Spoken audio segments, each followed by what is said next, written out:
ladies and gentlemen, welcome back to Tech Showdown. My name is Kevin. This is my co-host Teddy, and today I'm answering one of the questions from one of you fans out there.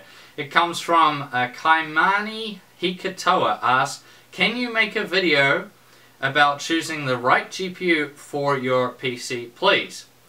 So this is quite a common question, but quite a difficult question to answer, which is probably why you don't see many tech channels answering this specific question, but I'm happy to attempt it.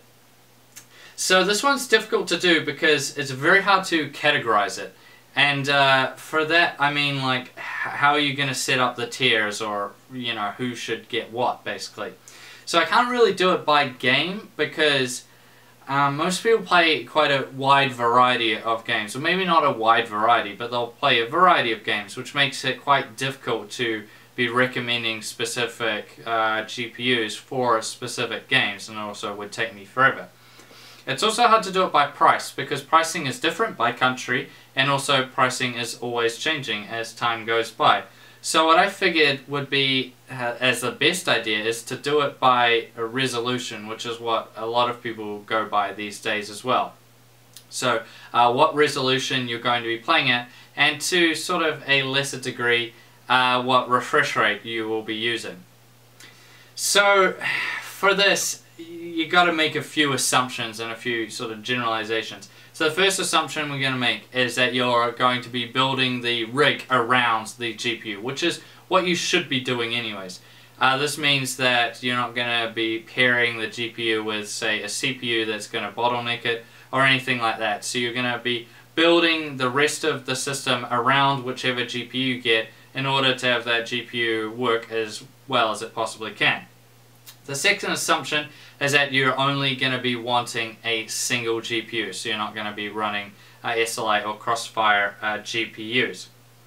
So if you don't know how to check what resolution monitor you have on a Windows machine, or at least on Windows 8 and 8.1, all you need to do is go to the desktop, right click, and then if you go down a little bit you'll see screen resolution. Just click on that and it'll bring up, and then you should be able to see what resolution your monitor is. So the first category we're going to look into is the sub 1080p. So if your resolution is less than 1920 by 1080.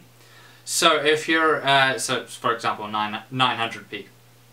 So for this it's quite difficult to say, and I'm going to say that these might be a little on the high end for this category, but I think they fit the best and you're going to get your best value for money here. And that is on the AMD side of things, the R9 380, the 2GB version, and on the NVIDIA side, the GeForce GTX 960 2GB. So my reasoning for this is that you just get a lot more for your money out of, say, a 960 than you do out of a 950. And also, it's making the assumption that you're going to be playing all these games maxed out as well. So I think these two cards work very well in the sub 1080p market because the main criticism with them being the 2GB models was that in some 1080p games they were running out of video memory. Some, not all. And that probably won't be so much of an issue as you're playing at a lesser resolution, even if you're still running them quite maxed out. So I think these cards fit really nicely. You get a really good bang for your buck out of them, especially compared to their lesser models, which the entry-level models, which I just don't think you get, you know, especially with the 950 and the 960. That extra money for the 960 goes, it's a much better GPU. It goes a lot further. So that's what I would say for these ones, depending on which side you want to go on.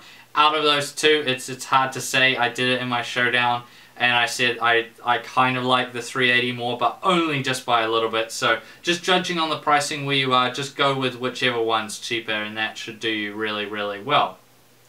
The next category is the biggest and the most difficult to answer, and that is 1080p gaming.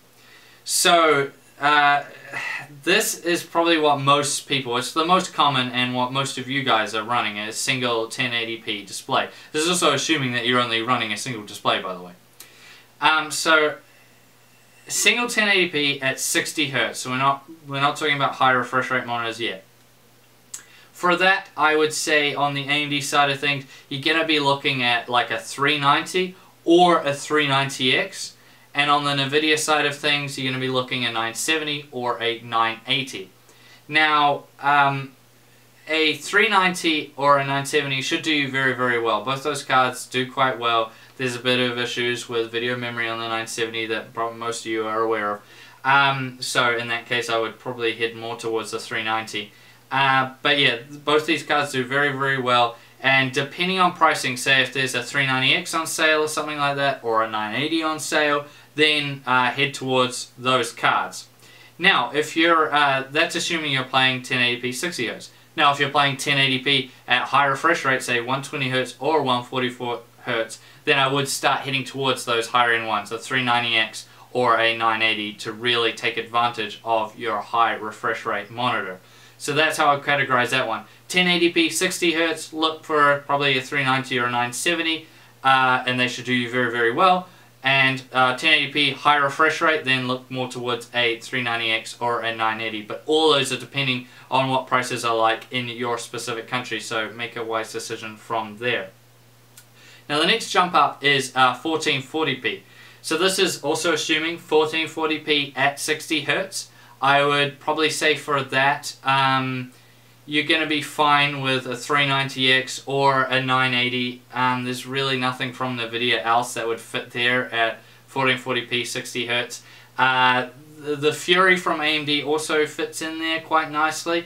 So those are the ones I would probably say. 1440 Hz isn't as much of a jump up as a lot of people make out, especially when you compare it, say, 4K from 1080p. So those cards should do just fine.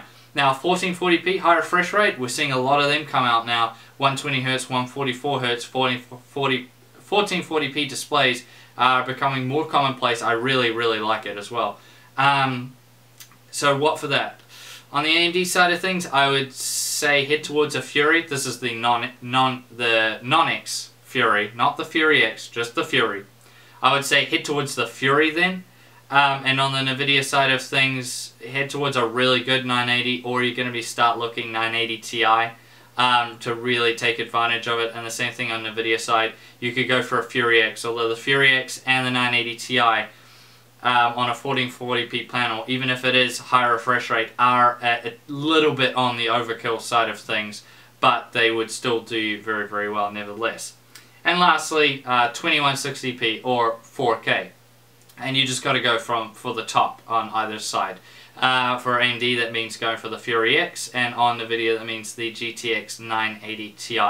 You just got to go for these guys. They're going to be the only ones on a single GPU that are going to give you the performance necessary to be able to run your games nicely at, you know, quite high settings, depending on the game, at 4K. So yeah, they're really the only ones to go for, and that's probably the best way I can categorize all of these. So I hope that was easy enough for you guys to understand, and I really hope that answers your question. This is very, very difficult, and there's obviously going to be a lot of people that disagree with me on this, but this is just what I think from my experience. I'm lucky enough to have tried all these graphics cards. I'm lucky enough to have tried them with lots of different resolution monitors. So this is just from my personal experience with dealing with a lot of these graphics cards and what I would really recommend. Now, another question I get, just to answer quickly, is what is the best price to performance graphics card out there over that entire range, all those categories I just gave? What is the best price to performance GPU you can get right now? And I actually have one right next to me.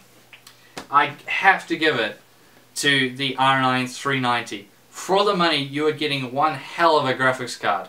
It's very powerful. These do very good. In New Zealand, we're starting to see some of these go for less than 600 New Zealand dollars, which is really impressive. You're getting an 8GB graphics card, which is very, very powerful, does very good, and they're coming in at a really good price. And I looked overseas as well, and a lot of these are coming in at a really great price too. So the R9 390 is definitely the best price to performance graphics card you can get right now. But definitely get a good model of 390, that's for sure. That makes all the difference in the world. You can look through some videos I've done on my channel with the different 390s to see which ones are good and which ones aren't as good.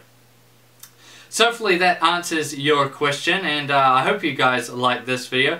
Now please subscribe to Tech Showdown if you haven't already and like the video. And as always, I'll see you guys next time.